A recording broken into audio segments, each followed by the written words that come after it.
I know my Lord. Saludándole en el amor del Señor, deseando ricas y abundantes bendiciones del cielo hacia sus vidas. Ha llegado la hora de compartir el devocional, el pancito diario de vida que tanto bien hace a nuestras almas. Iniciamos nuestra sección de un tema en tres partes. Un tema en tres partes. Y el tema en tres partes de esta semana es los problemas del matrimonio. Aprovechando la coyuntura de la sabiduría bíblica, ya como devocional hecho, el Espíritu de Dios me lleva a hablar de los problemas del matrimonio. Y mucho de lo que vamos a estudiar va a estar ligado a lo que es 1 Corintios capítulo 7. 1 Corintios capítulo 7. Si usted observa, son 40 versículos. 40 versículos. 40. Entonces, hay harto paño que cortar. Vamos entonces a 1 Corintios capítulo 7. Vamos a leer al menos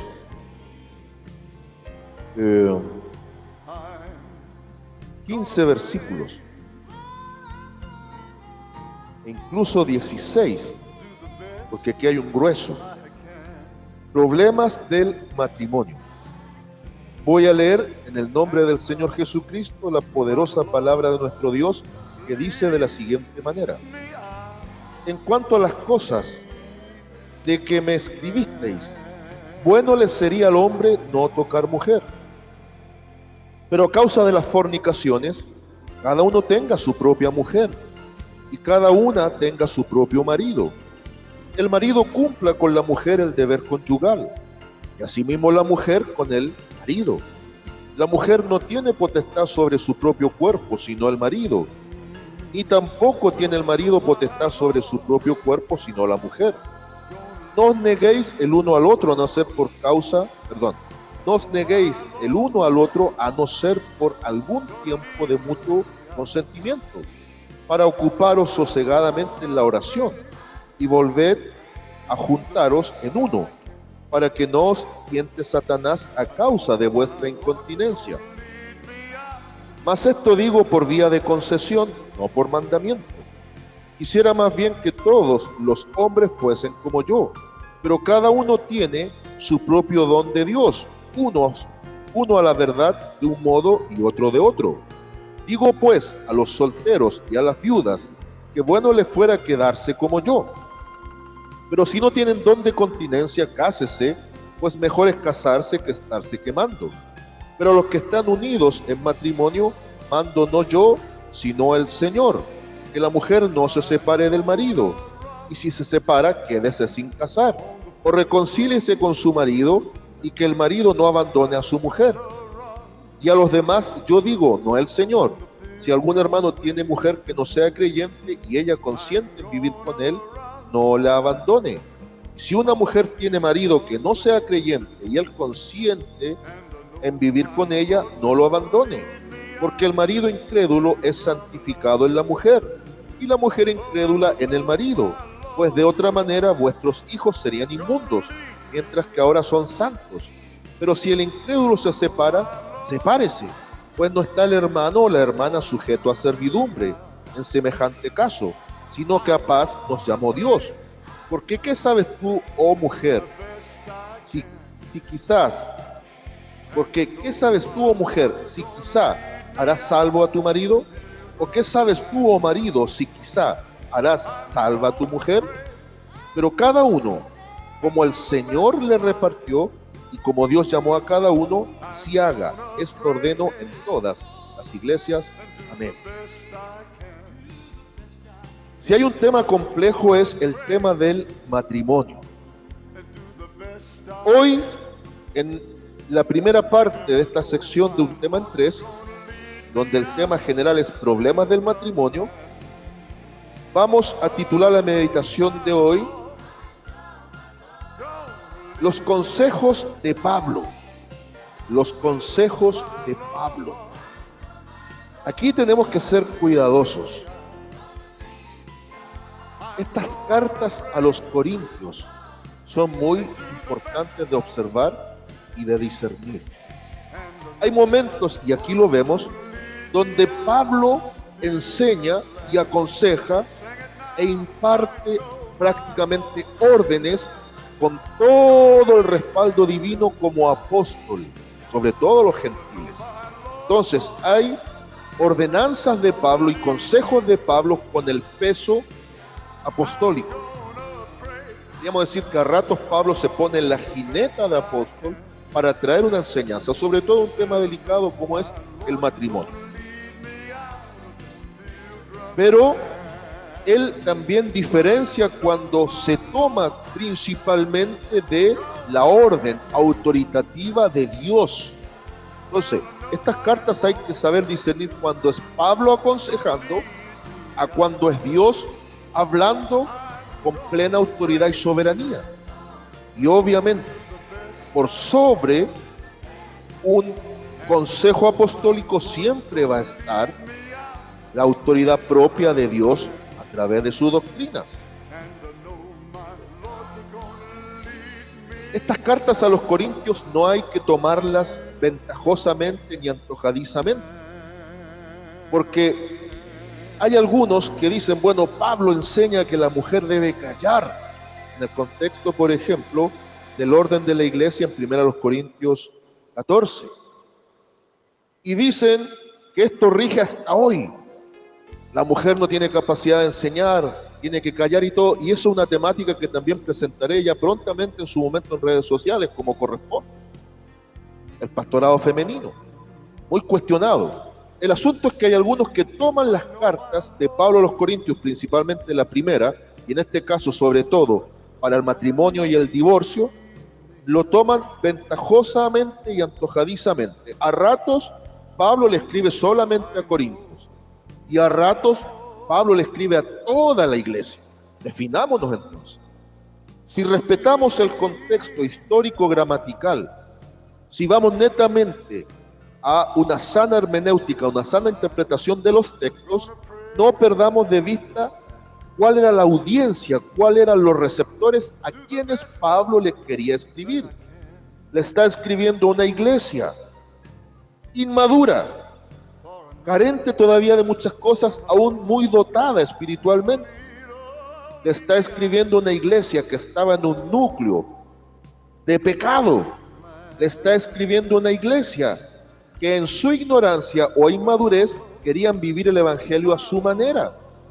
Mire, más atrás, si estamos aquí en 1 Corintios capítulo 7, volvemos a 1 Corintios capítulo 5 y Pablo juzga un caso de inmoralidad donde un joven convivía con su madrastra y dice que ni en el mundo exterior ni en el mundo de los paganos, de los gentiles griegos de ese lugar, se veía tal práctica y se dolía y se molestaba Pablo de ver que para la iglesia de aquel lugar era lo más normal.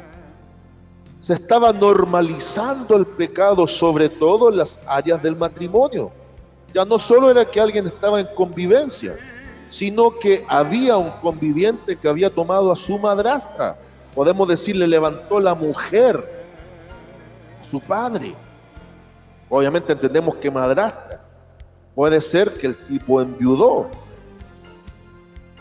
El asunto es que este joven estaba conviviendo con su madrastra. Entonces Pablo después, en base a esto, va a traer también la enseñanza de los típicos problemas que se va a presentar en el matrimonio, porque quería traer claridad y corrección, principalmente en primera instancia a la iglesia de Corinto. Pero aquí viene algo importante. A través de esto podemos tomar consejos del apóstol y observar mandamientos del Señor respecto al modelo bíblico del matrimonio. ¿Es lícito? Por supuesto que sí. Y Pablo comienza escribiendo esto. En cuanto a las cosas de que me escribisteis, obviamente da la impresión que Pablo le escribieron más cosas. Quizás habían tremendas dudas de cómo es el matrimonio cristiano. porque ya querían salir de la ignorancia del matrimonio pagano, donde las aberraciones estaban normalizadas. El problema es que ahora esas aberraciones de antes las estaban normalizando en la iglesia. Entonces el apóstol va a traer una consejería y va a traer un orden respecto a estos asuntos. En cuanto a las cosas que me escribisteis, bueno le sería al hombre no tocar mujer. ¿Por qué dice esto el apóstol Pablo? Porque para ciertas cosas, con todo respeto lo voy a decir, para ciertas cosas o ciertos llamamientos, a veces el matrimonio o la familia, y lo voy a decir con mucho respeto y entre comillas, a veces el matrimonio y la familia pasan a ser estorbo. Por eso hay un Juan el Bautista que fue llamado en celibato. Celibato. Por eso hubo, por ejemplo, también un Jeremías, tipo de Cristo, en el campo profético del Antiguo Testamento, que también Dios no le permitió casarse. Y uno puede decir, pero ¿por qué? ¿Que acaso hay un nivel de egoísmo? No, no, no. Es que eran llamamientos tan extremos, en momentos tan determinados por Dios, que Dios prepara ciertos individuos para ese tipo de llamamientos. Y Pablo se pone como ejemplo. Aquí hay un tema en el cual no quiero ser dogmático ni impositivo, porque todos los hombres de Dios que predicamos, ministramos y enseñamos, no somos los dueños de la verdad. Presentamos hasta donde Dios nos permite, con el temor pertinente a la palabra misma, presentamos concienzudamente y con temor de Dios hasta donde Dios nos permite expresar esta verdad escrita. ¿Bien? Entonces, hay algunos que dicen que Pablo era soltero. Puede ser. Hay otros, en los cuales yo también me inclino, que ven a un Pablo en situación de viudez, trayendo grandes consejos respecto del matrimonio. Ahora, alguien me puede decir, pastor, pero ¿por qué usted se inclina que era viudo? Era muy improbable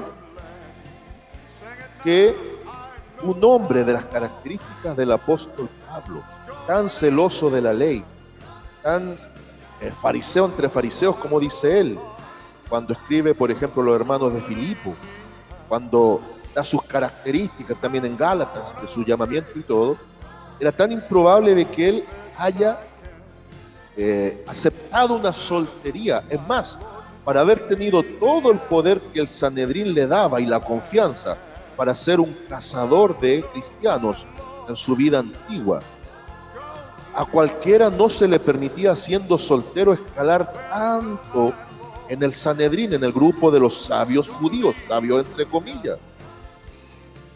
Para ser un maestro de renombre también era muy improbable que haya sido un soltero, porque a veces al joven no le daban el peso suficiente, sino daba un modelo incluso de familia y matrimonio. Ahora, no estoy diciendo que yo tengo la verdad y la razón, porque esto queda sujeto a debate o simplemente a una observación. Yo prefiero la observación. Desde mi quizás ignorancia bíblica, creo que Pablo era viudo. Bien, por eso Pablo le dice, miren, idealmente no toquen mujer, porque a veces puede ser un estorbo para el llamamiento.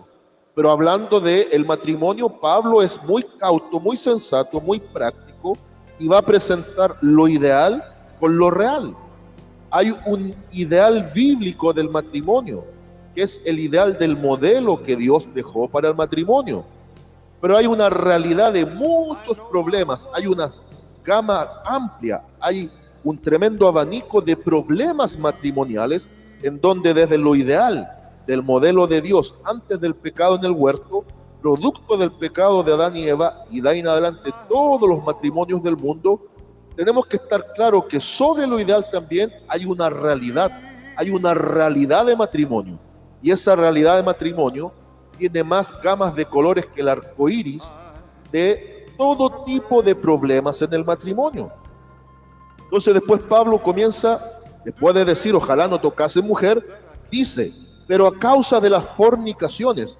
La palabra fornicaciones tiene que ver con porneia, el horno de fuego. Mire, por el horno de fuego, en otras palabras, por el instinto sexual, por la forma en que fuimos hechos, en complemento, varón y hembra, hombre y mujer, Dios también nos hace, aparte de ser seres espirituales en comunión con Él, seres racionales, moralmente responsables, también nos ha hecho seres instintivos.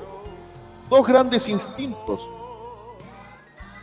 El instinto de supervivencia, que comienza con el instinto del niño o la niña recién nacido de mamar el pecho de la madre. Eso es instinto de supervivencia, porque el ser que nace viene con el chip puesto de parte de Dios sin que haya recibido una palabra de instrucción de que bebiendo del pecho de la madre va a sobrevivir. Y ese instinto de supervivencia es el que también nos hace huir del peligro y la muerte cuando viene sobre nosotros. Cuando hay un accidente, cuando hay un terremoto, cuando hay alguna situación X, tendemos a huir naturalmente porque es el instinto de supervivencia o de preservación. Pero el otro instinto muy bien graficado en el ser humano de parte de Dios, que queda plasmado, es el instinto de la reproducción, el instinto sexual, de la atracción, que pasa por distintas etapas hasta que en complemento perfecto un hombre y una mujer en el modelo bíblico del matrimonio, porque ese es el modelo hombre y mujer, varón y hembra, macho y hembra, ese es el modelo bíblico perfecto, lleguen al matrimonio. Y dice Pablo, pero a causa de las fornicaciones, a causa de los instintos naturales que Dios ha puesto, cada uno tenga su propia mujer y cada una tenga su propio marido, para que la iglesia de Corinto marcara la diferencia con lo que ocurría secularmente. En Corinto el pecado era pan de todos los días. Lo he dicho más de una vez y no me canso en reiterarlo.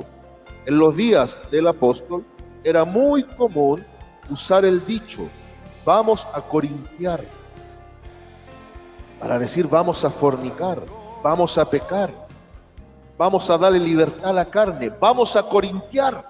Entonces, en Corinto era común que el hombre tomase más de una mujer, que la mujer tuviese más de un hombre. La prostitución, la promiscuidad, las sacerdotisas de las distintas deidades, las prostitutas sagradas, entre comillas, pululaban por las calles y por los grandes templos. Entienden que eran ciudades plagadas de idolatría y de templos. Y en esa realidad estaba esta iglesia, que también estaba permitiendo que costumbres antiguas siguieran en práctica en la iglesia. Es como querer vivir un evangelio, según San Yo, un evangelio con el culto al yo, y un evangelio que a mí me acomode y no acomodarme yo al evangelio. Entonces Pablo está corrigiendo y trayendo consejos.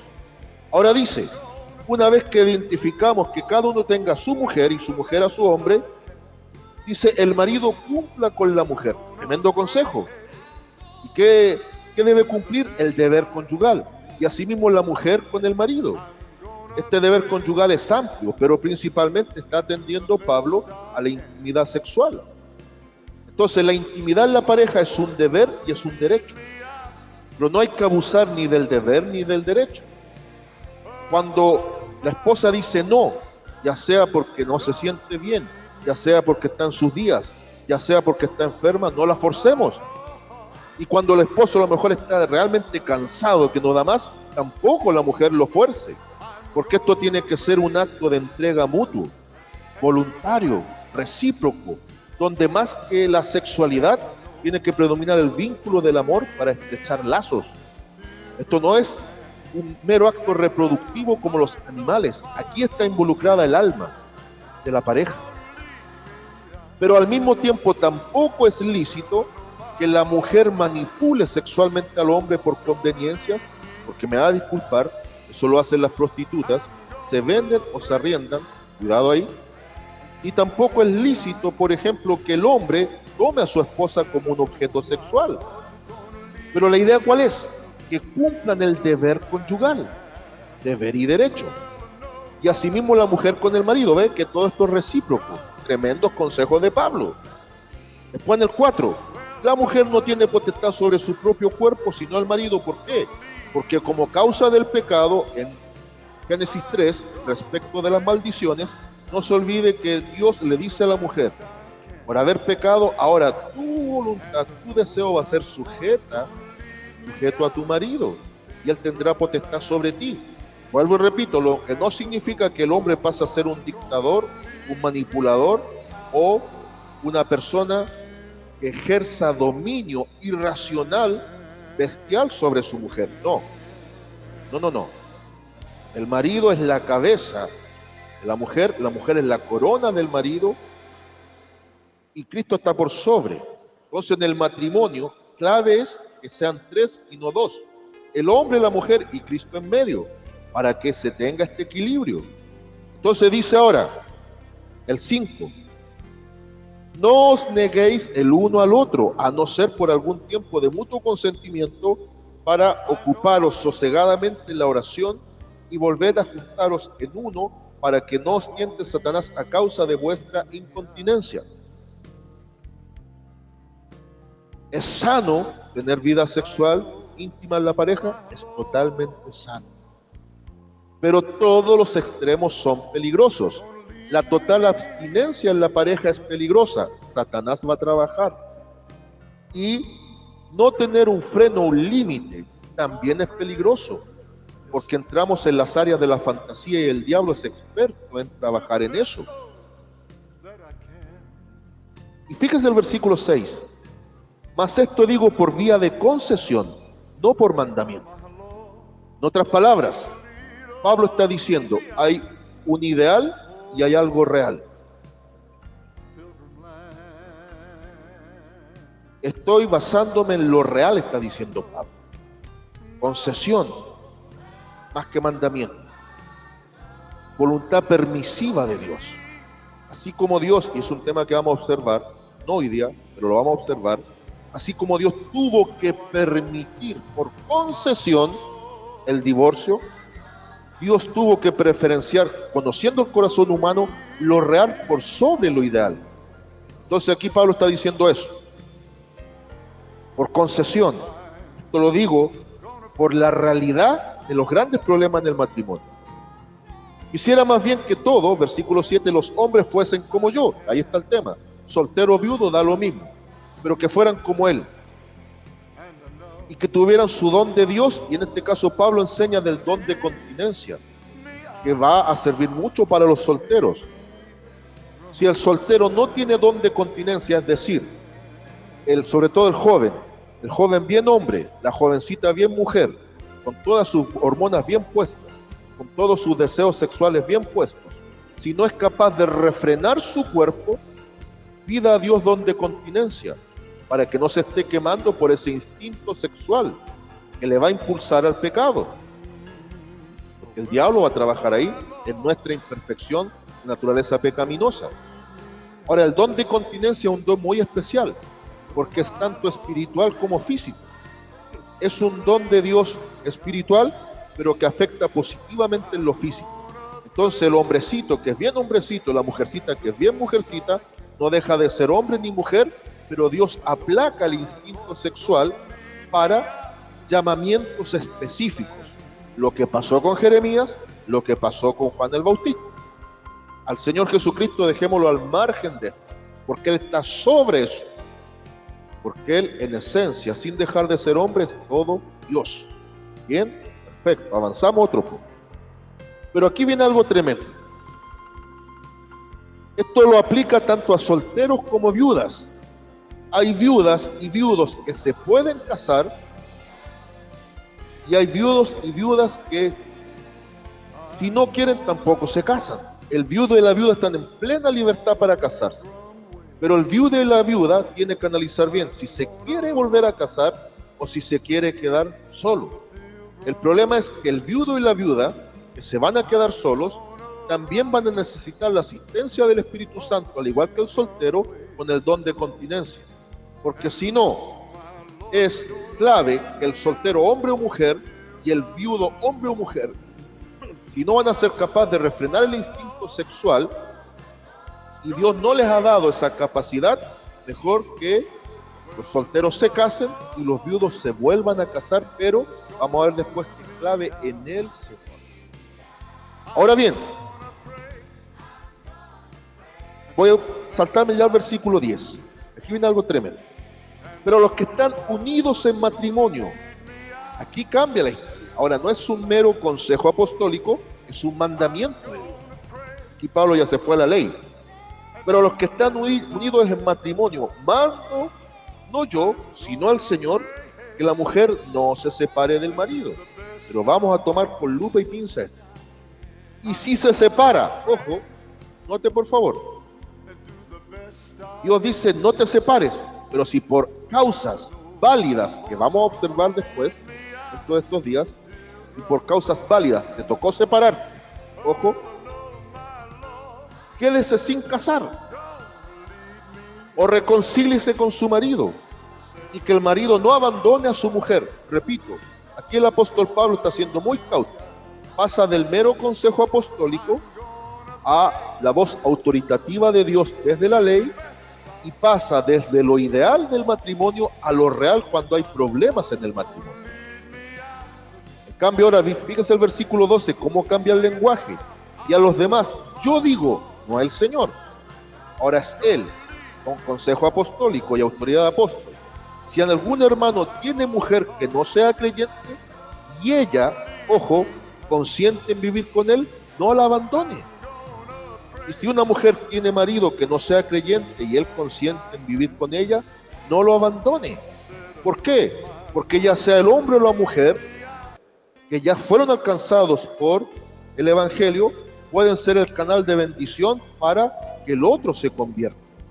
No se olvide, la audiencia y los receptores, una iglesia que venía saliendo del paganismo griego, una iglesia que venía saliendo de costumbres antiguas bastante depravadas, están recibiendo el consejo del apóstol.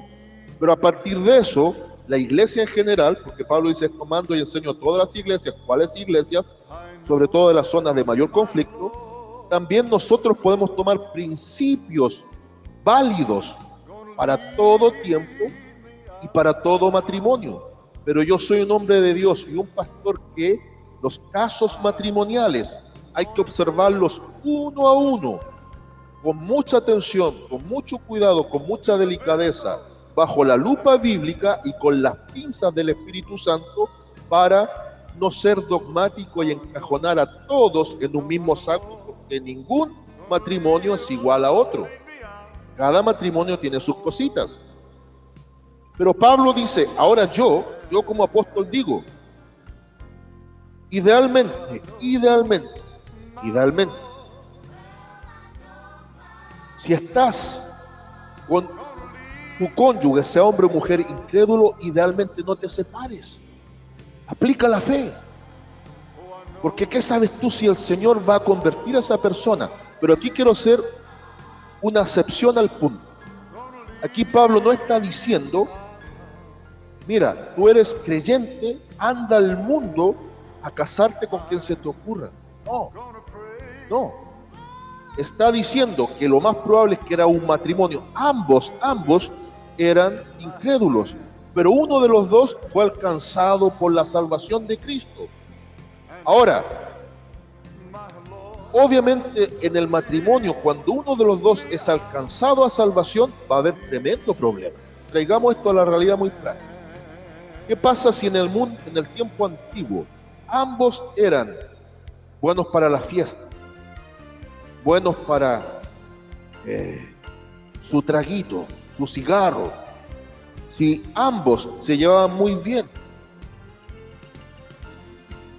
en la vida secular, en la vida natural, salidas a comer y a un montón de cosas, pero el Evangelio alcanza a uno de los dos, sea el hombre o la mujer, ya la historia se complica. Porque el incrédulo, el que aún no ha recibido el tratamiento y la obra del Señor, va a comenzar a cuestionar, va a comenzar a criticar, va a comenzar la lucha y una batalla que a veces puede llegar a ser feroz, en donde sea el hombre o la mujer que aún no recibe la obra, va a decir, cambiaste, ya no me quieres, me dejaste, ahora ya no quieres salir a las fiestas conmigo, Ahora ya no te tomas una cerveza, ahora no te fumas un cigarro, te lavaron el cerebro y va a comenzar una lucha interminable. Ahora, si va a llegar a un punto crítico, si va a llegar a un punto crítico, y lo repito, si va a llegar a un punto crítico de una guerra que no va a parar, Pablo aplica el criterio. A paz nos llamó el Señor y no a guerra. Pero está diciendo el apóstol, juégate hasta la última carta, juégate hasta la última carta. Y si va a tener que aparecer la palabra divorcio, que la palabra divorcio sea la última en la fila, no la primera opción. Bien, entonces, diferentes cómo llegamos al Evangelio, a la vida matrimonial que proyectamos después en el Evangelio. Para el apóstol, porque Dios lo estableció así, no sería lícito que yo, ya estando en el Evangelio, de buenas a primeras y de la nada, como hombre me quiera separar de mi esposa porque algo no me gustó, o que mi esposa quiera dejarme porque algo no le agrada de mí. Ya para Pablo, desde fundamento bíblico, no es lícito eso. Pero ¿qué pasa? Vuelvo y repito, cuando llegamos de una manera en específico al Evangelio, ahí la historia cambia. Idealmente no dejes, pero en realidad analiza.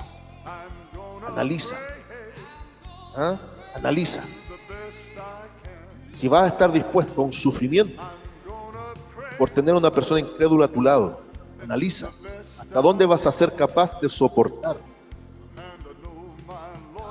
Pero si crees firmemente que pese a la guerra va a haber victoria en Cristo, juégate hasta la última carta.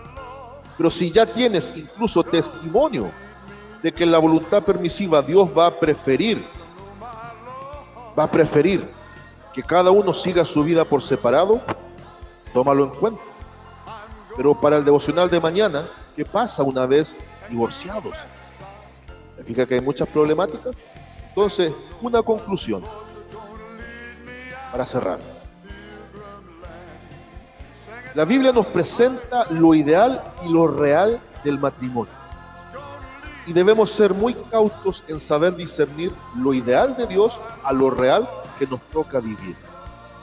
Cada matrimonio tiene lo suyo. Es un desafío, principalmente hacer encajar dos universos que coexisten. El universo del hombre y el universo de la mujer. ¿Y qué pasa cuando surgen los universos pequeños, los hijos, como fruto del matrimonio? Por eso, el matrimonio tiene muchas cosas, muchos problemas, muchas variantes y muchos desafíos a abordar. ¿Cómo abordarlo? Bajo la sabiduría de Dios. Saludos de paz, amor y bendición desde donde había cada uno de ustedes.